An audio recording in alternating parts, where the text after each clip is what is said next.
Сәлеметсіздер ме, құрметті оқырмандарым? Түнгі ойлар арнама қош келдіңіздер. Ана түнде не үшін жылайды? 3 бөлім.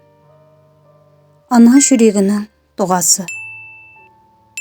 Ана жылаған түннен кейін түн тағы келді. Бәрі ұйықтап жатқан сияқты. Бірақ ананың жүрегі тағы да ояу еді. Ол бұл түнде үнсіз қарсы алды. Шамды жақпады. Телефонды дыбыссызға қойды. Біреу оянып кетпесін деді. Бірақ ананың ішінде бір дауыс ояу еді.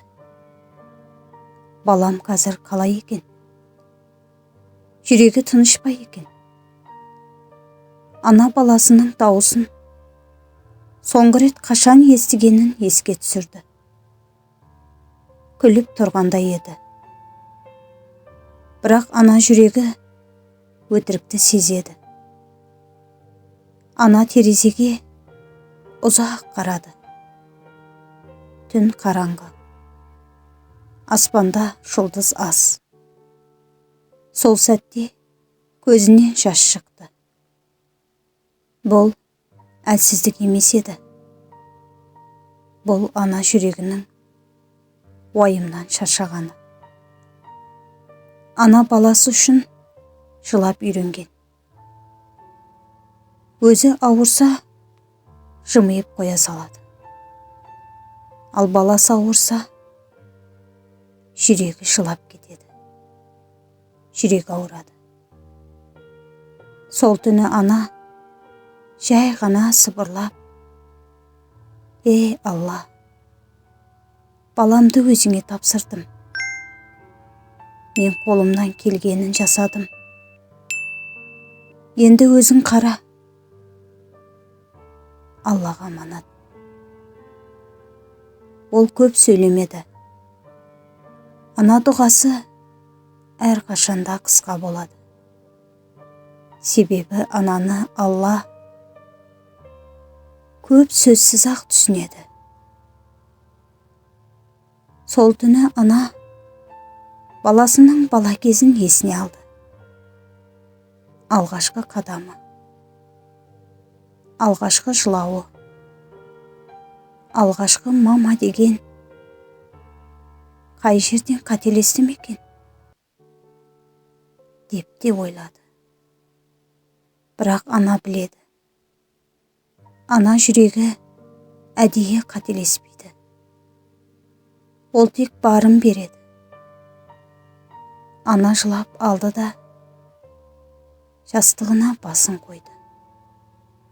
Ал дәл сол түні балада ұйықтай алмады.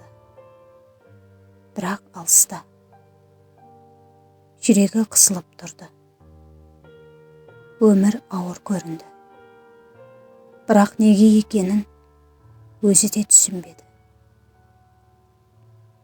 Сол сәтте жүрегіне бір жылылық келді. Жай ғана тыныштық. Бала білмеді. Өйткені бұл анасының түнгі дұғасының әсер екенін. Таң атты.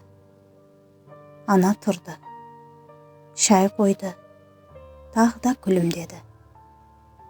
Себебі ол ана үшін баланың амандығы бәріне маңызды. Егер сен қазір осы әңгімені тыңдап отырсаң, мүмкін анаң дәл қазір сен үшін дұға жасап отырған шығар. Мүмкін ол сенің үнсіз күресіңді жүрегімен сезіп жүрген болар. Анаң барда сен жалғыз емессің. Ал егер анаң бұл өмірде болмаса, оның дұғасы сені әлі де қоршап жүр. Сол үшін бүгін түнде бір рет болса да ішіңнен болса да айтшы, анашым, бәрі үшін рахмет.